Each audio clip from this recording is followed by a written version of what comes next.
السلام علیکم پیارے دوستو، چینل پہ نئے ہو تو چینل کو سبسکرائب کر کے بیل آئیکن کو دبا دیجئے، جس سے آپ کو ہمارے چینل کے نئے ویڈیو دیکھنے کو اور ملیں گے۔ یہ وہ زمانہ ہوگا کہ صبح مومن ہوں گے، شام میں کافر ہو جائیں گے۔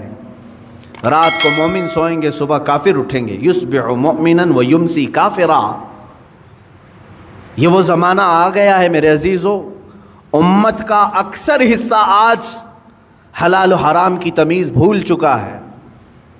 ایک بات میں آپ کو بتاؤں، اللہ تعالیٰ نے قرآن پاک میں جو ہمارے لیے احکام بیان کیے کہ کون سی چیز تمہارے لیے سوٹیبل ہے، مجھے یہ بتاؤ کہ وہ ہمارا خالق ہے یا نہیں؟ اسی نے پیدا کیا ہے ہمیں، اور وہی بہتر جانتا ہے کہ ہمارے جسم کے لیے کون سی غذا سوٹیبل ہے۔ جس نے بنایا وہی بہتر جانتا ہے نا۔ جب اس نے قرآن پاک میں ہمارے لیے فرما دیا کہ تمہارے لیے حلال سوٹیبل ہے، صرف پاکیزہ غذائیں، اور اس نے تو تمہارے لیے اتنا اہتمام فرمایا۔ تفسیر میں نے پڑھا، اللہ رب العزت نے اس اشرف المخلوقات کو اتنی عزت دی ہے کہ زندگی میں اگر سب سے زیادہ ضرورت کسی چیز کی ہوتی ہے تو کھانے پینے کی ہوتی ہے۔ بغیر کھائے پیے کون زندہ رہتا ہے؟ آپ بغیر کپڑوں کے رہ لیں گے، بغیر مکان کے رہ لیں گے، بغیر پیسوں کے رہ لیں گے، لیکن بغیر کھانے پینے کے بہت کم دن تک آپ رہیں گے۔ یہ سب سے زیادہ ضروری چیز ہے آپ کے لیے، کھانا پینا، ہوا پانی۔ لیکن پورے جانوروں کو دیکھو، ان کا رزق ان کے سامنے پڑا رہتا ہے، سر جھکا کر کھاتے ہی کہ نہیں کھاتے؟ بکری اپنا چارہ زمین پر چاٹ کر کے کھاتی ہے، بیل، بھینس، کتا، بلی، جس کو بھی آپ کھانا ڈالیں، پانی ڈالیں، دودھ ڈالیں، جو کچھ بھی ان کی غذائیں ڈالیں، وہ اپنا سر زمین پر رکھ کر کے اپنی زبان کو کھانے سے لگا کر کے کھاتی ہیں، سر نیچے کر کے کھاتی ہیں۔ اشرف المخلوقات کو اللہ تعالیٰ نے یہ عزت بخشی ہے کہ تمہارا سر رزق کے سامنے بھی جھکنے نہ پائے۔ یہ صرف اللہ نے اپنے لیے بنایا ہے، وہاں پر بھی جھکنے نہ پائے۔ تم ہاتھوں سے اٹھاؤ اور اپنے منہ تک لے جاؤ۔ کچھ جانور ہو سکتا ہے اس طرح کے کھانے میں ہوں، لیکن تفسیر میں فرمایا کہ اشرف المخلوقات کی یہ عزت ہے کہ اللہ نے تمہارے سر کو رزق کے سامنے بھی جھکنے نہیں دیا۔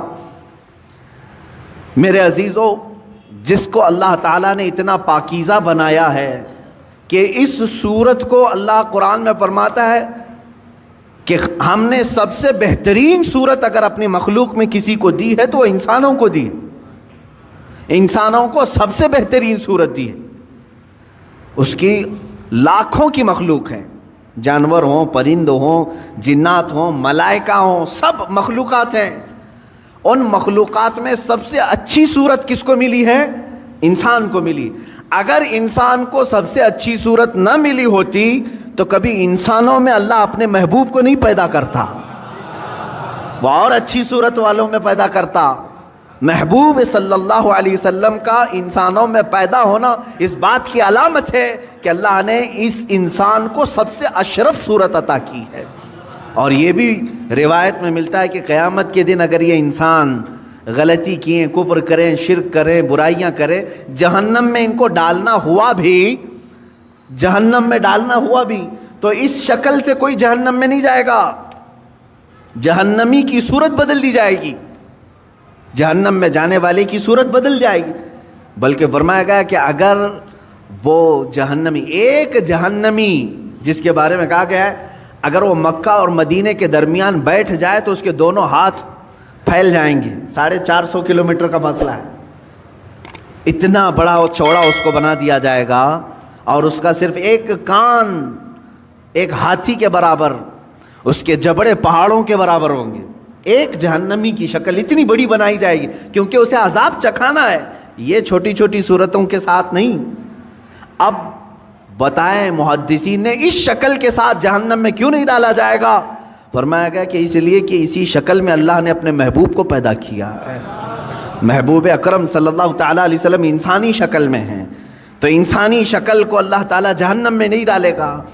میرے عزیزو، میں بات یہاں پر یہ کر رہا ہوں کہ جس کو اللہ نے اشرف بنایا، اعظم بنایا، اجمل بنایا، خوبصورت بنایا ہے، اس کی زندگی کے لیے تو یہ ضروری ہے کہ اب وہ کیا کھا رہا ہے، کیا پی رہا ہے، اپنے سٹینڈرڈ کو دیکھ کر کے کرے، اپنے معیار کو دیکھ کر کے۔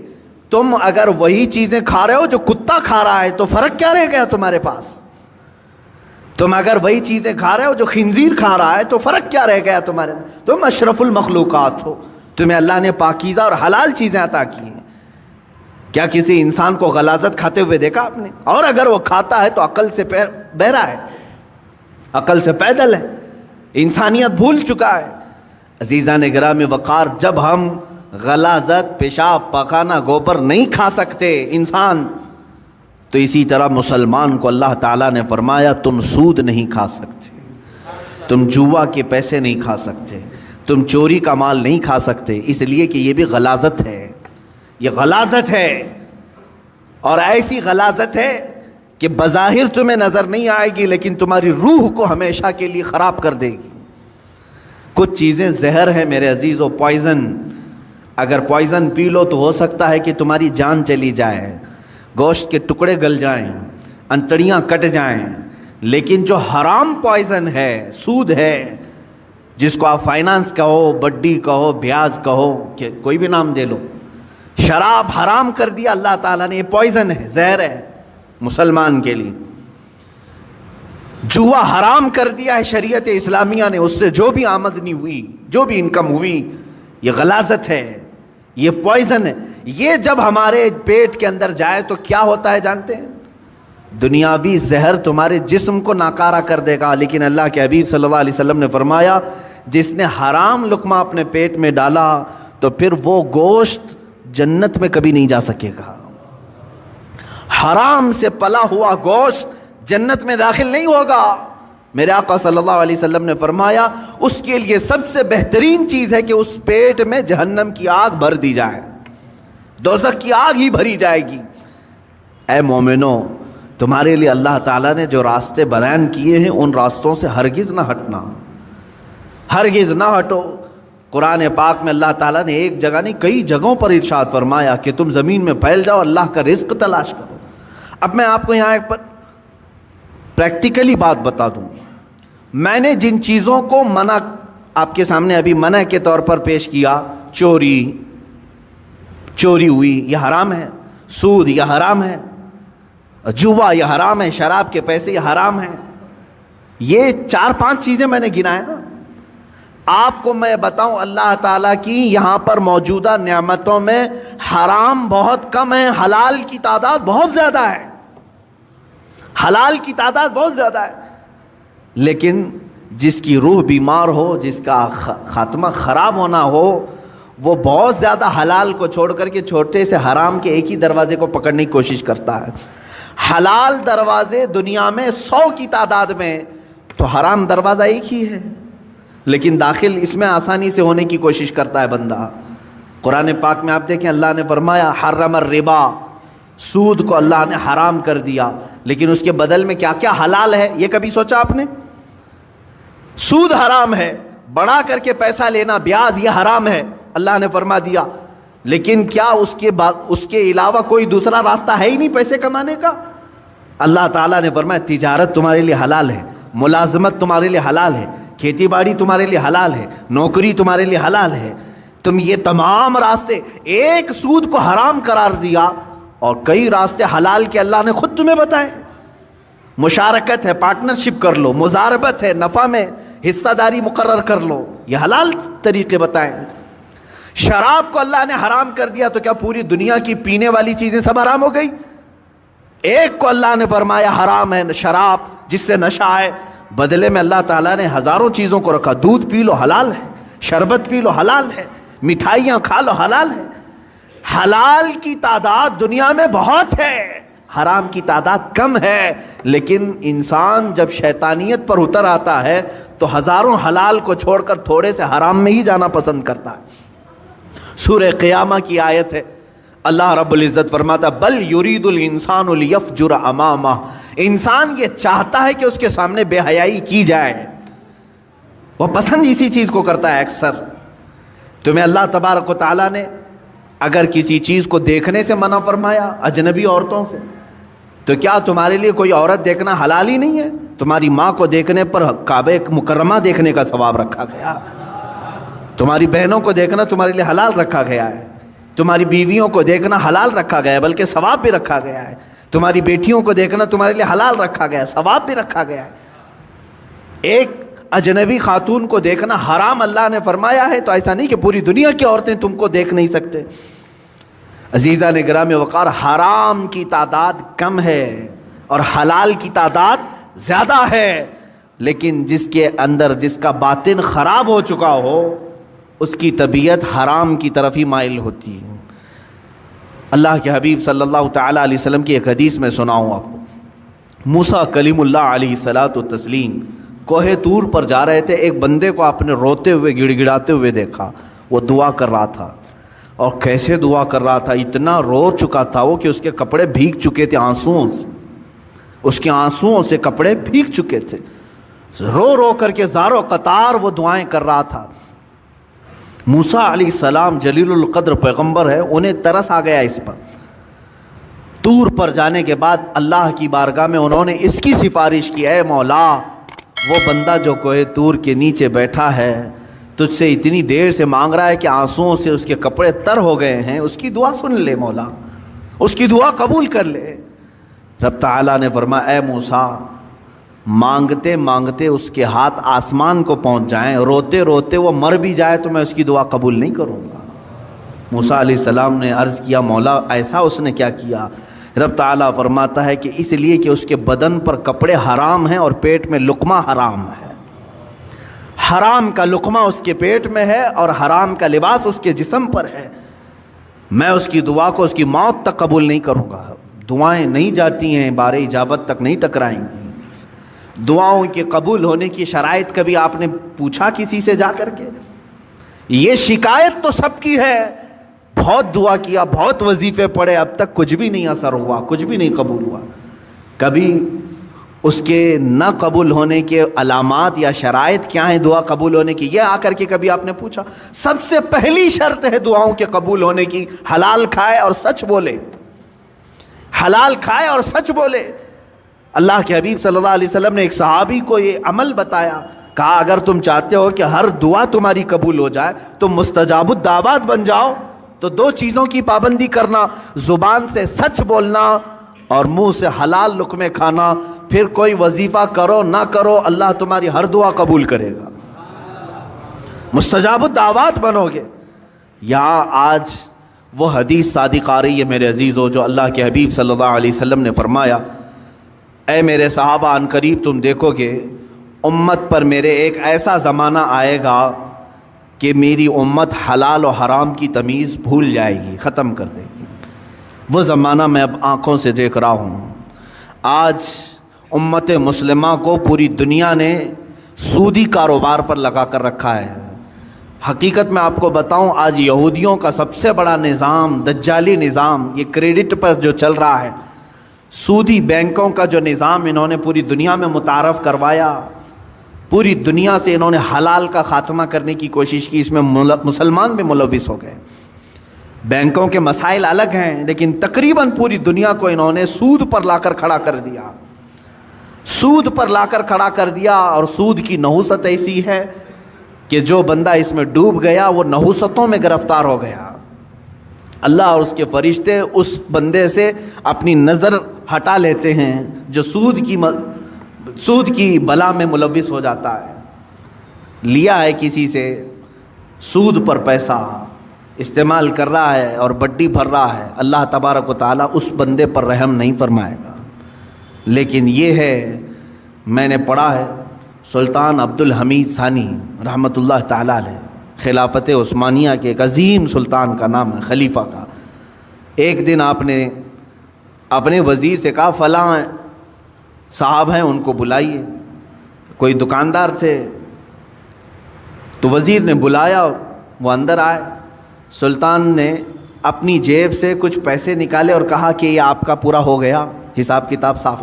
بادشاہ وقت ہے، خلیفہ عبد الحمید ثانی، جس کی حکومت تقریباً آج کے 40 کنٹریز پر تھی، 40 ملکوں پر.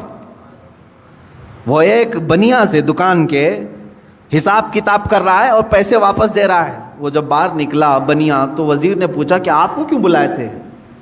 خلیفہ اسلام آپ کو کیوں بلائے تھے؟ کیا کہا؟ میرا ان کے اوپر کچھ قرضہ باقی تھا، مجھ سے انہوں نے قرضہ لیا تھا، وہ لوٹانے کے لیے بلائے۔ کہا وقت کا 40 ملکوں پر حکومت کرنے والا خلیفہ دکان کے ایک بنیا سے قرضہ لیا ہوا ہے؟ تو انہوں نے کہا ہاں، وہ بسا اوقات مجھ سے لیتے رہتے ہیں۔ اس کے بعد وہ چلا گیا، اس کی پریشانی بڑھ گئی۔ وزیر نے آ کر کے پوچھا کہ حضور یہ کیا معاملہ ہے؟ وہ سچ کہہ رہا ہے، آپ کو حقیقت میں ایسے چند سکوں کی یا پیسوں کی ضرورت پڑ گئی؟ میرے عزیزوں، سود کے بدلے میں اسلام نے کیا دیا ہے؟ بادشاہ خلیفہ سلطان عبد الحمید ثانی اللہ ان پر رحم فرمائے فرماتے ہیں، میں نے ایک حدیث پڑھی تھی اللہ کے رسول صلی اللہ تعالیٰ علیہ وسلم کی، کہ بندہ اپنی ضرورتوں کے تحت اگر کسی سے قرض حسن لیتا ہے تو ادا کرنے کی نیت ہو، لیا ہے ادا کرنے کی نیت ہو، تو ادا کرنے کے زمانے میں جتنی دن تک وہ کوشش کرتا رہے گا اللہ کے نزدیک وہ رحم کرنے والا بندہ پایا جائے گا۔ خصوصی نظر اللہ کی اس پر ہوگی کہ یہ بندہ قرض میں ڈوبا ہوا ہے لیکن دینے کی نیت کیا ہوا ہے۔ میں ہمیشہ اس بنیا سے تھوڑے سے یہ قرض اس لیے لے لیتا ہوں کہ اللہ مجھ پر نظر رکھے، اللہ رب العزت مجھ پر نظر خاص رکھے، کیونکہ اس بندے پر اللہ رحم فرماتا ہے ہاں دینے کی نیت کیا ہو۔ اور حدیث پاک میں یہ بھی ہے کہ قرض لیا ہے دینے کی نیت سے اور وہ کوشش میں لگ گیا دوسرے ہی دن سے مجھے دینا ہے مجھے دینا ہے، فرمایا اللہ تعالیٰ سارے فرشتوں کو اس کی مدد میں لگاتا ہے کہ اس کے لیے راستے کھول دو، کہیں سے بھی آ جائے اس لیے کہ اس کا بوجھ اتر جائے۔ اس سے قبل بھی میں نے شاید بتایا ہو اس بات کو۔ اور جس کی نہ دینے کی نیت ہو، پیسہ لیا ہڑپ گیا، اس کے لیا کھا گیا، قرض ادا کرنے کی نیت نہیں، اس کے لیے بھی سن لو، فرمایا گیا کہ اگر دینے کی نیت نہ ہو تو اللہ تعالیٰ اس پر دروازے بند کرتا ہے، محتاجی پر محتاجی، محتاجی پر محتاجی آئے گی۔ یہ کبھی نہ سمجھنا کہ اس قرضے کے بعد سب چکتا ہو جائے گا، عنقریب تم دوسرا اس سے بڑا قرضہ کسی اور سے لوگے، اس کے بعد تیسرا کسی اور سے لوگے، اس نحوست میں تمہاری موت آ جائے گی، تمہاری محتاجی نہیں جائے گی۔ ایک قرض اگر چکانے کی نیت نہ ہو 100 قرضوں کا بوجھ تمہارے اوپر آ جائے گا، ذلیل ہو کر کے مریں گے دنیا سے۔ قرض ادا کرنے کی اگر نیت نہ ہو تو اس کے لیے وعید ہے۔ بہرحال میرے عزیزوں، میں رزق حلال کی بات کر رہا ہوں۔ مسلمان اگر حرام کی طرف جاتا ہے تو یہ اسے زیب نہیں دیتا۔ جو اللہ اور اس کے رسول صلی اللہ تعالیٰ علیہ وسلم کو دل و جان سے مانتا ہو، اللہ کی بارگاہ میں سجدہ ریز ہوتا ہو اور اللہ کی حمد و ثنا بیان کرتا ہو اپنی زبان سے، اس زبان کو ہرگز یہ زیب نہیں دیتا کہ وہ اپنی زبان سے حرام لقمے اپنے پیٹ میں اتارے، حرام لقمے پیٹ میں اتارے۔ حضرت عبداللہ بن مبارک رحمۃ اللہ تعالیٰ علیہ فرماتے ہیں کہ نہیں، ان کا ایک واقعہ یوں بیان کیا گیا، جب آپ کا انتقال ہو گیا تو کسی نے آپ کو خواب میں دیکھا، پوچھا اے ابن مبارک اللہ تعالیٰ نے آپ کے ساتھ کیا معاملہ فرمایا؟ فرماتے میں تو بخشا گیا ہوں، لیکن میرے گھر کے سامنے ایک لوہار رہتا تھا، لوہے کا کام کرنے والا، اللہ نے میرے سے زیادہ اسے بلند مرتبہ عطا کیا ہے، مقام اس کا بلند ہو گیا ہے۔ تو لوگ جنہوں نے خواب میں دیکھا علماء سے کہا کہ ایسے ایسے ہم نے خواب دیکھا، کہا کہ وہ لوہار ہے کہ حقیقت میں؟ کہا ہاں ہے۔ جا کر کے پوچھا گیا، اس کا بھی انتقال ہو چکا تھا، اس کی بیوی سے پوچھا گیا تیرا شوہر ایسا کیا کرتا تھا؟ کہا اس نے کہ وہ روزانہ اپنے ہاتھوں کی کمائی کھاتا تھا، ہاتھوں سے لوہے کا کام کرتا تھا، خود کی محنت کی کھاتا تھا۔ اب اگر آپ پوچھ رہے ہیں بہت ساری نیکیاں کیا ہیں، تو مجھے تو ایسی کچھ نظر نہیں آئی۔ 2 چیزیں تھیں اس کی، 2 چیزیں تھیں۔ کہا کیا؟ ایک تو یہ کہ رات کو تھک کر کے آتا تھا، جب ہم سونے کے لیے تیار ہوتے اپنے گھر میں تو سامنے عبداللہ ابن مبارک کا گھر تھا اور وہ تہجد کے لیے کھڑے ہوتے تھے رات کو۔ میرا شوہر ہر دن یہ اٹھا کر ہاتھ یہ کہتا اے اللہ کاش مجھے اتنی محنت نہ کر کے رزق زیادہ آ گیا ہوتا تو میں بھی رات بھر تیری عبادت کے لیے کھڑا ہوتا تھا۔ روزانہ یہی کہتا تھا، میرے پاس بھی رزق کی وسعت آ جائے تو میں بھی رات بھر کھڑا ہو جاتا۔ دوسری چیز ایک یہ تھی اس کی کہ لوہے کو گرم کرتا تھا آگ میں اور ہتھوڑا اٹھاتا تھا، ہتھوڑا اٹھا کر کے پیٹنا ہوتا ہے لوہے کو شکل دینے کے لیے۔ لیکن جیسے ہی گرم ہو جاتا لوہا اور اس نے ہتھوڑا اٹھایا، اذان کی اگر آواز آ جاتی تو ہتھوڑا پیچھے پھینک دیتا تھا۔ وہ کہتا اب میرے مولا نے مجھے پکارا ہے، اس کے بعد مارا ہوا ہتھوڑا میرے لیے حلال نہیں ہے۔ رب تعالیٰ کی پکار کے بعد اگر میں نے ہتھوڑا مارا اور پھر اس سے شکل بنی اور پھر وہ بازار میں بکا، پھر اس کی آمدنی آئی، وہ لوہار کہتا یہ میرے لیے حلال نہیں ہے۔ میں رب کو چھوڑ کر کے کوئی کمائی نہیں چاہتا۔ میری نظر میں یہی دو چیزیں، علماء نے فرمایا انہی دو چیزوں کی بنیاد پر اس لوہار کو عبداللہ ابن مبارک سے بھی بلند مقام دیا گیا ہے۔ حلال کھاتا تھا، حلال کی فکر کرتا تھا۔ عزیزان گرامی وقار، رزق حلال کے دروازے آج بھی کشادہ ہیں، بہت ہیں، لیکن آج معاشرے کو میں دیکھ رہا ہوں کہ جن کی آج سب سے زیادہ ایکٹیویٹی بڑی ہوئی ہیں مسلمانوں کی۔ آپ کو معلوم ہے سب سے زیادہ لوٹے کون جاتے ہیں؟ مسلمان لوٹے جاتے ہیں۔ دنیا کو یہ معلوم ہے کہ یہ ایسے ہیں جو محنت کم کرنا چاہتے ہیں اور کمانا زیادہ چاہتے ہیں۔ ان سے کام کاج زیادہ نہیں ہوتا مسلمانوں سے، تو ان کو راتوں رات بادشاہ بننے کی فکر ہوتی ہے۔ آپ دیکھ لینا جا کر کے، تجزیہ کر لو، لاٹری لگانے میں سب سے زیادہ وہ مسلمان آگے ہوں گے۔ ان کو ایسا لگتا ہے کہ راتوں رات میں کروڑ پتی بن جاؤں گا۔ چیٹ فنڈ کمپنیاں جتنی آتی ہیں اس میں مال مسلمانوں کا لگتا ہے۔ یہ چیٹ فنڈ کمپنیاں آتی ہیں جو 1,00,000 کو 2,00,000 بناتی ہیں سال بھر کے بعد، اور دیتی بھی ہیں شروع میں، اور اس کے بعد چند سالوں کے بعد پورا کا پورا مال لے کر کے فرار ہو جاتی ہیں۔ حیدرآباد میں ہوا، بنگلور میں ہوا، ممبئی میں، یہ کنٹینیو چلتے رہتے ہیں۔ میں آپ کو بتاؤں چیٹ فنڈ کمپنیاں نئی نئی آتی رہیں گی، ان کو پوری ٹریننگ دی جاتی ہے چلانے کی، نئی نئی اسکیمیں لانے کی، اور جو ڈسے ہوئے ہیں مسلمان اب بھی اگر نئی کمپنی آئے تو پھر جا کے بھریں گے، پھر بھریں گے۔ کیوں؟ حلال کھانے کی جب فکر نہ ہو، محنت کرنے کی جب عادت نہ ہو، تو شیطان اسی طرح سے ان کے ذہن کو ورغلاتا ہے اور راتوں رات اپنے پورے پیسے لگا کر کے ڈبل چاہتے ہیں۔ یہی تو سود ہے، یہی تو بیاج ہے جو حرام کھانے کی فکر ہے۔ اور آج کرکٹ کی دنیا میں جو پیسے لگائے جا رہے ہیں، اور جان بوجھ کر کے اس زمانے میں مسلمانوں کو، نوجوانوں کو اس میں مبتلا کیا گیا ہے کہ تمہارا مال ختم ہو جائے۔ حیرت کی بات ہے کہ پہلے شرم محسوس کرتے تھے لوگ بیاج کہنے کو، سود کہنے کو، گیمبلنگ کہنے کو، جوا کہنے کو۔ کرکٹ کے نام پر دنیا تمہیں جوئے میں ملوث کر رہی ہے اور تم خوشی سے کھیلے جا رہے ہو۔ یاد رکھو، جس نے جوئے کو دیکھا، جوا بازی کیا نہیں، کھیلا نہیں، دیکھتا رہا، اللہ رب العزت کا عذاب اسے گرفتار کرے گا۔ سب سے بڑا عذاب اللہ کا یہ ہے کہ موت سے پہلے ایمان چھین لیا جائے۔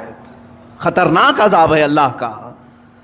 جوا اللہ رب العزت کی بارگاہ میں ہرگز پسند نہیں۔ انما الخمر والمیسر والانصاب رجس من عمل الشیطان، اللہ فرماتا ہے شیطان کی غلاظتوں میں سے ہے یہ جوا، شیطان کی غلاظتوں میں سے، شیطان کے پخانوں میں سے ہے یہ۔ اتنی غلیظ چیز ہے جس کو آج فخر کے ساتھ کر رہے ہیں، بیٹنگ لگانا، بکنگ کرنا، اور آج کرکٹ کے نام، آئی پی ایل کے نام پر۔ اب یہ دیکھیں، پہلے تو گورنمنٹ میں بھی اس طرح کا جرم سمجھا جاتا تھا نا، بیٹنگ کرنا اور پیسے لگانا، میچ فکسنگ کرنا، یہ سب جرم سمجھا جاتا تھا، بلکہ آج تو یہ ہے کہ اسی نام پر یہ کھیل چل رہے ہیں، اسی نام پر۔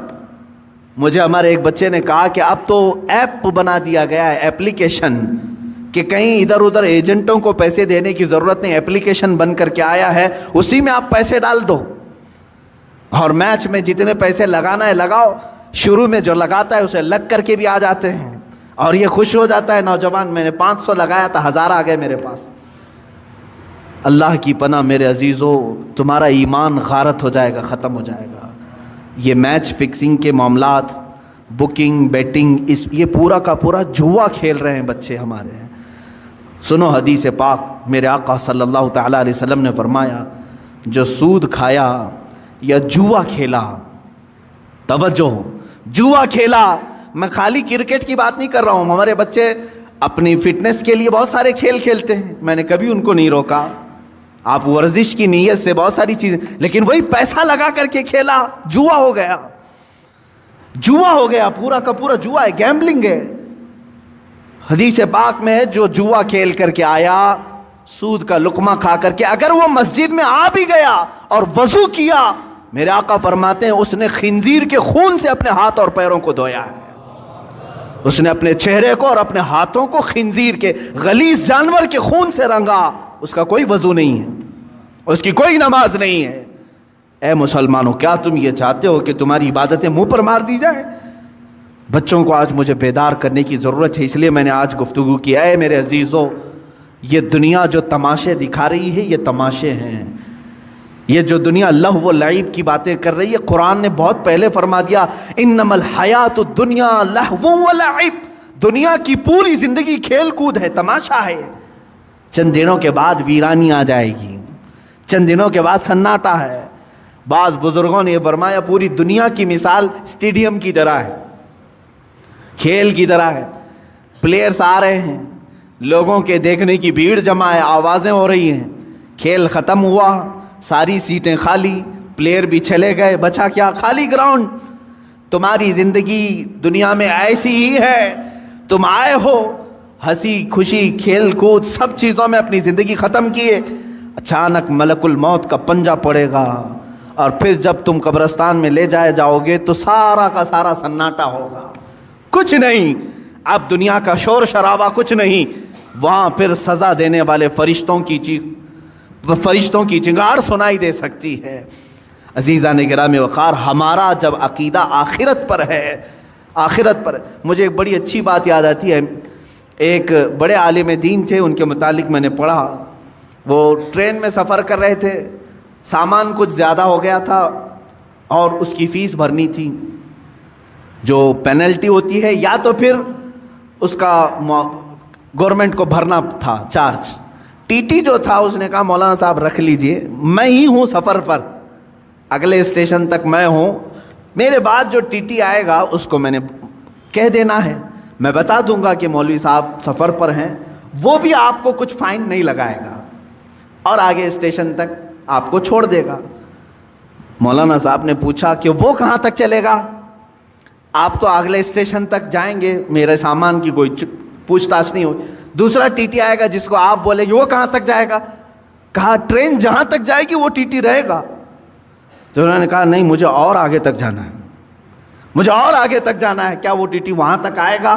کہا کہاں تک جانا ہے؟ کہا مجھے میدان محشر تک جانا ہے، وہاں تک جانا ہے۔ اگر وہ تمہارا ٹی ٹی وہاں پر بھی سفارش کر دے گا اور اللہ سے میرے اس جرم کی سزا کو کم کروا دے گا، میں خاموش بیٹھتا ہوں، تم مجھ سے چوری کروا رہے ہو۔ انہوں نے اپنا وہ معاوضہ بھر دیا، اور ظاہر سی بات ہے اس ٹی ٹی کے دل میں بھی خوف خدا ایسا آیا، اس نے خود بیان کیا، اس کے بعد زندگی بھر کبھی میں نے حرام لقمے کی طرف ہاتھ نہیں بڑھایا۔ ہمارے اسلاف اور ہمارے بزرگوں نے ہمیں یہ سکھایا ہے۔ آج امت کے پاس حلال لقمے بہت سارے ہیں۔ شیخ علی دقاق رحمۃ اللہ تعالیٰ علیہ کی ایک حکایت میں نے پڑھی تھی، یہ پہاڑوں پر جا کر کے عبادت کرتے تھے، ایک دن پہاڑوں کے اوپر یہ لکڑیاں کاٹنے کے لیے بھی جاتے تھے، لا کر کے بیچتے تھے کاٹ کر کے۔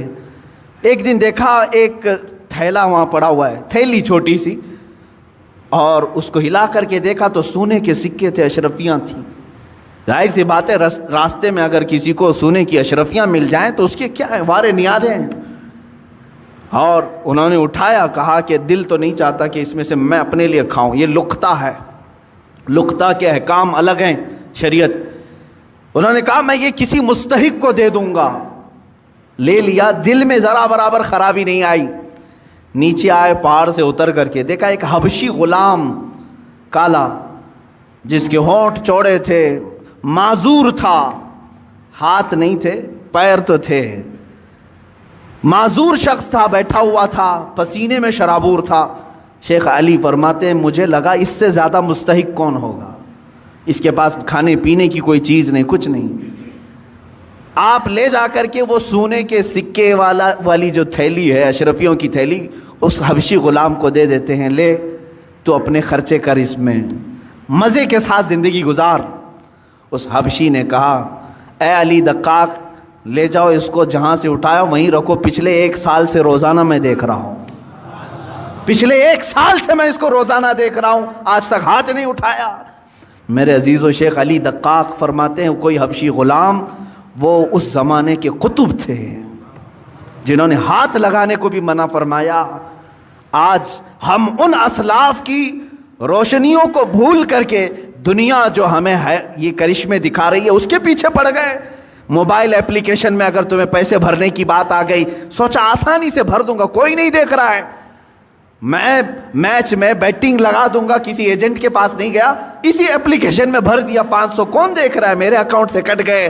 یاد رکھو اللہ رب العزت علیم و خبیر ہے. لا تأخذہ سنۃ ولا نوم, جس کے پاس تمہیں فیصلہ دینا ہے اسے تو اونگ بھی نہیں آتی, نیند بھی نہیں آتی. ہم سے بچ لو گے, آج دنیا سے بچ لو گے. دوستو احباب کو چھپا کر کے تم جوا کھیل لو گے, لیکن دوستو احباب تمہارا نہ فیصلہ کرنے والے ہیں نہ تمہیں سزا و جزا دینے والے ہیں. جس کے پاس فیصلہ ہونا ہے اس کی تو شان یہ ہے کہ اسے اونگ بھی نہیں آتی, وہ غافل بھی نہیں ہے کسی چیز سے. تمہارے حالتیں, تمہارے دل کی خبریں وہ سب جان رہا ہے. تو یاد رکھو جو نوجوان اس آفت اور بلا میں ملوث ہو گئے ان کے لیے میں کہوں گا کہ تمہارے لیے دردناک عذاب ہے, دردناک عذاب ہے. یہ راستہ جو تم نے چنا ہے یہ اسلامی راستہ نہیں ہے. اب حرام کی جو وعیدیں ہیں جانتے ہو, اللہ اکبر. میرے آقا صلی اللہ تعالیٰ علیہ وسلم نے فرمایا جس نے حرام لقمہ کھایا, سود کا ہو کہ جوا کا ہو, حدیث میں سود کے لیے یہ لفظ آیا ہے. جو راتوں رات کمانے کے چکر میں خواب دیکھتے رہتے ہیں ان کے لیے بھی سنیں آپ. پیسے 1 لاکھ روپے ہیں تو سوچتے مارکیٹ میں گھما دوں گا, لگ کر کے تو آ جائیں گے, لوگ اپنی ضرورتوں کے اعتبار سے یوز کر لیں گے اور مجھے بڑھا کر کے دے دیں گے. یہ جو سودی کاروبار میں جو لوگ ملوث ہیں, میرے آقا صلی اللہ علیہ وسلم فرماتے ہیں یہ سود 1 لاکھ 2 لاکھ کھانے کی بات الگ ہے. جس نے 1 درہم کھایا, 1 لقمہ کھایا, گویا کہ اس نے خانہ کعبہ کے سامنے اپنی ماں سے زنا کیا. معاذ اللہ رب العالمین, 100 بار معاذ اللہ. رونگٹے کھڑے ہو جاتے ہیں. اس طرح کی وعید آئی ہے, اتنی خطرناک وعید کسی اور گناہ پر میں نے نہیں پڑھی. اتنی سخت وعید ہے حرام لقموں کے متعلق. مسلمانوں کو تو ان حالات میں میرے عزیزو اللہ کی بارگاہ میں جواب دینا ہے. ہر نوجوان کو, ہر مرد کو, ہر عورت کو, تمہارے لیے حلال راستے کشادہ ہیں. تم نہیں جانتے کہ اپنے محنت سے کمانے کے متعلق میرے آقا صلی اللہ علیہ وسلم نے کیا فرمایا. فرماتے ہیں اللہ رب العزت کی بارگاہ میں سب سے پسندیدہ عمل کیا ہے. دیکھیں تقریباً اللہ تعالیٰ نے 1,24,000 کم و بیش نبیوں میں ایک لقب میرے آقا کو عطا فرمایا. اس لقب کے ساتھ کسی اور نبی کو نہیں بلایا گیا. حبیب اللہ, اللہ کا حبیب. حضور صلی اللہ علیہ وسلم کو کہا گیا حبیب اللہ. لیکن یہی لقب اللہ تعالیٰ نے ایک اور جگہ فرمایا. میرے آقا صلی اللہ علیہ وسلم فرماتے ہیں الکاسب حبیب اللہ, اپنے ہاتھ سے حلال کھانے والا بھی حبیب اللہ ہے. پیارے دوستو اگر آپ کو یہ ویڈیو پسند آیا ہے تو چینل کو سبسکرائب کر کے بیل آئیکن کو دبا دیجئے, جس سے آپ کو ہمارے اس چینل کے نئے ویڈیو دیکھنے کو ملیں گے.